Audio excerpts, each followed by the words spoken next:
Bienvenue sur la web-série Je touche du bois de Revomag. Qu'est-ce que c'est cette série-là? En fait, c'est une série où on va vous présenter des produits qui sont diversifiés, qui sont assez influences, hein? Et aussi, c'est qu'on va vous présenter des trucs pour que vous puissiez personnaliser votre intérieur. C'est accessible, c'est beau, c'est le fun. Catherine, bienvenue. Merci. Explique-moi qu'est-ce qu'on a sur la table. On a des échantillons qui fait partie de la série. Donc, on va commencer avec ça. C'est quoi le shiplap? En fait, à la base, c'est une planche avec une petite portion qui va être embouffetée, en fait encochée, donc une partie mâle, une partie femelle. Et puis, on vient vraiment là, les encocher comme ça pour donner un effet de rainure. Donc, les effets de rainure peuvent être un petit peu plus larges ou un petit peu plus trait de crayon. Ça dépend vraiment du style qu'on veut donner à la planche. Catherine, tu m'expliquais tout à l'heure que on peut l'installer des deux côtés, ce produit-là. Oui, c'est ça la beauté de la chose, en fait. C'est un nouveau produit Interbois qui s'appelle Reine. Quand on l'installe d'un côté, on va avoir vraiment plus un gros espacement. Tandis que si on le tourne, on a plus un effet là, juste de trait de crayon qui va faire un petit peu plus minimaliste, plus scandinave.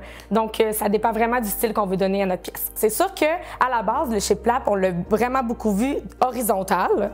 Donc, dans ce sens-là, en blanc, puis beaucoup dans le style farmhouse, donc la maison campagne Cape Cod un peu. Mais on peut aller ailleurs complètement.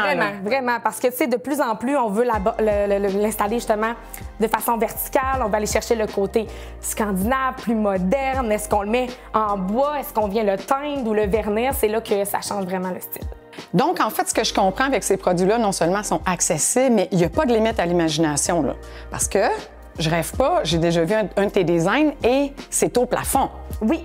D'ailleurs, ici, on l'a installé au plafond, alterné avec des poutres, les Revobeam de Interbois. Fait qu'on a pris le lambris de pin, puis on est allé le teindre de la teinture de notre choix pour créer l'effet qu'on voulait. Donc, ce qui est intéressant, c'est quand on l'alterne avec des poutres et avec du shiplap, ça crée comme un plafond apparent de structure. Fait qu'on a l'impression de voir peut-être le plancher de l'étage au-dessus ou même peut-être le toit. OK. Parlant de structure, si je te fais un petit muret, là, tu peux m'habiller ça, là? Ben oui. Dans le fond, l'idée du muret, ça peut être vraiment intéressant pour une chambre. Petit design super rapide, facile à faire. On vient créer un muret de 4 pieds. Donc, on a juste à couper nos planches en deux. On n'a pas de perte comme ça. Puis, on les met à la verticale. Puis, en créant une petite tablette, dans le fond, qu'on vient remettre une belle planche de finition sur le dessus, ça peut nous créer, en fait, une place pour mettre de la décoration, des cadres, une plante. Puis, ça crée un peu la tête de lit en même temps. Fait que c'est pas obligé d'avoir un meuble avec une tête de lit. Nos produits Interbois font notre tête de lit. C'est-tu pas merveilleux? Design, accessible, le fun, on peut tout faire avec ça. J'adore.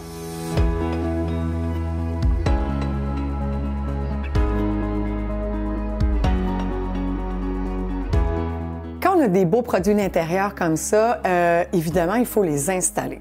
Je vais être un petit peu en congé aujourd'hui parce que j'ai Mario qui est avec moi.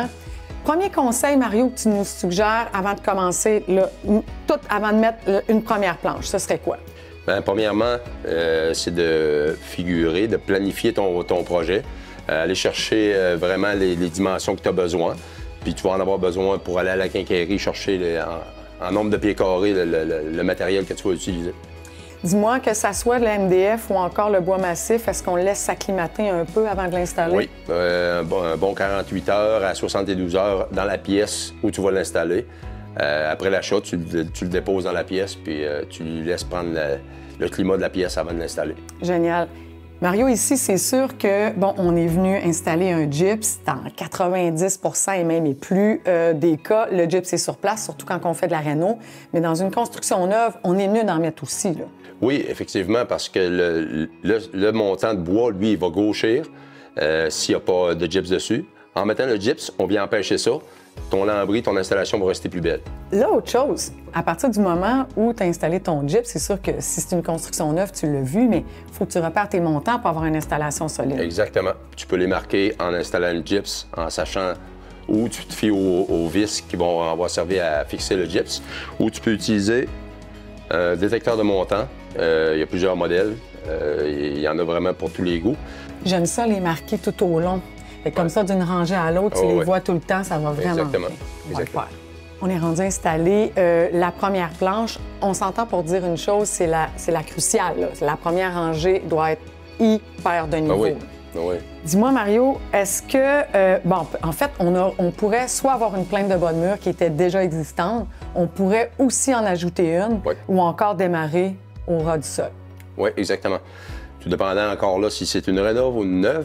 Dans le cas d'une rénove, on enlève la plainte qu'il y a là présentement. Si on ne veut pas garder ce modèle de plainte-là, je vous conseille, moi, que si la plainte a un profilé en haut, ça crée un ombre, de l'enlever puis de partir à terre avec votre lambris, quitte à peut-être réinstaller la plainte par-dessus, tout dépendant de la finition que vous voulez avoir. Là, on va installer un shiplap qui est classique. Oui. Mais Interbois, là, ils nous font des choses pas mal le fun, là, parce Oui. que celui-là, il est différent. Oui. Lui, il sauve ton temps d'installation parce qu'il y a une rainure de blocage derrière. Fait que tu n'as pas de clou à mettre en bas. Tu mets ta ligne de clouage. Une ligne de clouage qu'on peut clouer sans se casser la tête si le clou va être trop bas ou trop haut. Là, on installe un modèle qui est plus classique. Il n'y a pas de rainure de blocage. C'est juste embarquer un par-dessus l'autre. Il vient overlapper. On met notre clou le plus haut. On a environ un quart qui est caché, donc le clou va vraiment être dans le haut. Puis on doit mettre un clou en bas aussi de la planche. Génial. Là, on s'est précoupé. Donc, évidemment, on a déjà notre bonne mesure. C'est sûr que si nos murs étaient un peu croches, généralement, ça ne veut pas dire que ça va être droit jusqu'en haut. Non. Là, tu t'ajustes. Exactement. On peut avoir de la misère avec des joints de plâtre qui sont gonflés un peu. On peut avoir certains problèmes qu'on va rencontrer lors de l'installation. Si tu as 26 couches de peinture, on s'entend que ça peut arriver des fois avoir une balloune ou Exactement. l'inverse. Il y a moyen tout le temps de gratter un peu, de préparer sa surface, mais aussi, quand on va travailler, on va tout le temps avoir un moyen avec un produit, avec un latex, de cacher nos clous, réparer les cracks. Quand on y va avec une petite question, moi. Oui. Tu le colles-tu? Écoute, moi, je le colle seulement si j'ai un fond de gyps avec un lambris de bois. Oui, en bois massif, Ouais, c'est ouais. ça. Tu vas avoir envie de Il va travailler avoir un peu envie de plus que travailler, ton MDF. c'est ça. Le MDF va travailler moins, on peut l'appliquer, en autant qu'on le colle dans nos montants. Là, j'ai laissé un petit jour parce que je viens remettre un autre lambris qui va cacher. Donc, je me suis D'ailleurs, laissé un petit... en bois petit massif, tu garderas un retrait. Là. Aussi. Tu garderas un petit Un peu retrait ce parce qu'il principe. travaille un peu plus. Ton MDF, Exactement. tu peux t'en garder un petit. Oui. Tu pourrais Faut mettre que ça un petit travaille bien mouleur. pour pas arriver tout le temps trop serré. De toute façon, moi, dans ce projet-là, je fais les deux coins de mur. Donc, je vais venir cacher le petit retrait.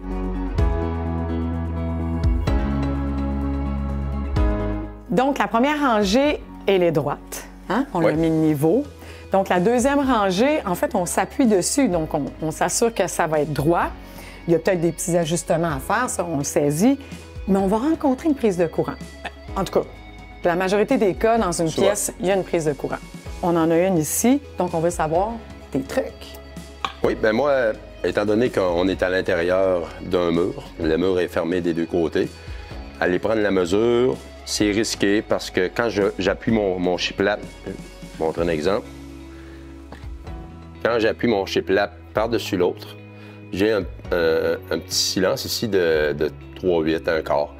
Et c'est-tu 3/8, c'est-tu un quart, c'est-tu 5/16? Juste assez pour qu'on C'est fasse ça. une petite erreur. OK. Fait que c'est de où je vais partir ma mesure pour la boîte de courant. Je vais partir ici avec un petit bout pour figurer vraiment la bonne distance. Fait que je peux venir marquer ma boîte. Le haut complètement pour les deux systèmes attaches pour d'attache, la ben oui. prise. Souvent en rénovation, la prise va être installée à l'intérieur. Je conseille, moi, de fermer le breaker, de la retirer pour vraiment venir autour de la boîte de métal.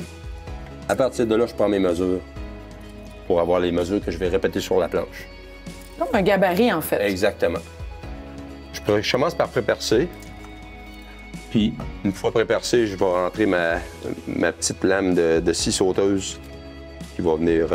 Sinon, le petit outil oscillant, ou ça dépend de quel outil que tu as sous la main, ça fait des Exactement. coupes très, très franches. C'est ça.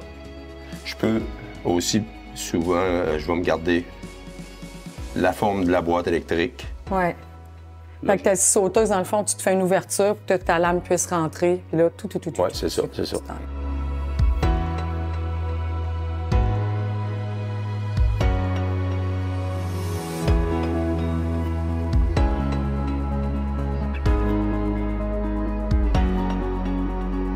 Mario, il nous reste à finaliser en fait cette portion du mur-là. Après, on va faire les deux autres.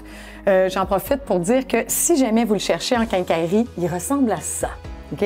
Donc, facile à repérer. On part avec nos paquets et on installe. Façon classique de tourner un mur, c'est vraiment de la faire au 45. Oui. Mais ça prend du talent et de la minutie. Exactement. Ça dépend aussi le look que tu veux donner. Tout à fait. Épuré ou si ça ne te dérange pas de voir des caches-joints, tu sais, puis tu sauves beaucoup de travail. On peut y aller avec un coin 45. Là, j'ai préparé une planche au 45 pour donner... on voit l'effet, tout va être caché par la deuxième au-dessus.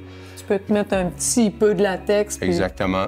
C'est quand même joli, là. Puis on peut y aller avec une micro-pileuse ici, une aiguilleuse, pour venir les barrer les deux ensemble. Et c'est la même chose, évidemment, avec l'intérieur de ton mur. Exactement. Où finalement, tu vas venir installer tes deux planches, pouvoir en faire mourir une sur l'autre Oui. et avoir quelque chose de très... Ce qui va venir cacher le petit trou qui va se former dans le silence, étant donné qu'on ne mettra pas de moulure de coin. Une façon de faire. Et l'autre façon de faire, qui était une de tes astuces, en fait, Ouais. c'est avec une moulure. Une moulure, exactement. Donc, la moulure, elle... On va venir installer une moulure de coin, une moulure qui va être peinte à même le mur. Il faut se rappeler que le mur il est tout le temps sur le primeur. Fait que quand on va venir installer la moulure de coin, elle va venir cacher tous nos trous de silence. Dis-moi, Mario, si on installait cette moulure-là comme astuce, on prendrait notre morceau et on viendrait... Oui, on peut préinstaller notre moulure Mourir au coin là, du mur. là. OK. Puis on vient mourir dedans. Chaque planche va venir s'appuyer à l'intérieur. On peut faire la même chose dans les coins intérieurs. Sauf que si on fait ça, on a une moulure qui vient ceinturer notre mur. On peut aussi, si on arrive sur un coin extérieur, mettre une deuxième moulure. Là, c'est libre au choix Libre au créateur. C'est ça, de la laisser plus large, moins large, ou carrément déligner la première pour avoir la même largeur des deux côtés, qu'une fois peint, on a vraiment un coin uniforme. C'est le fun aussi, là, ça. Oui. C'est moins de travail qu'un De plein de 45, façons. moins de finition, en fait. C'est ça. J'adore ça. Mario, on a pratiquement terminé. Évidemment, c'est la touche de finition, mais elle change tout. Donc, on vient Oui, cacher nos trous. avec un latex, avec un petit calfeutrant pour cacher chaque trou avant de peindre.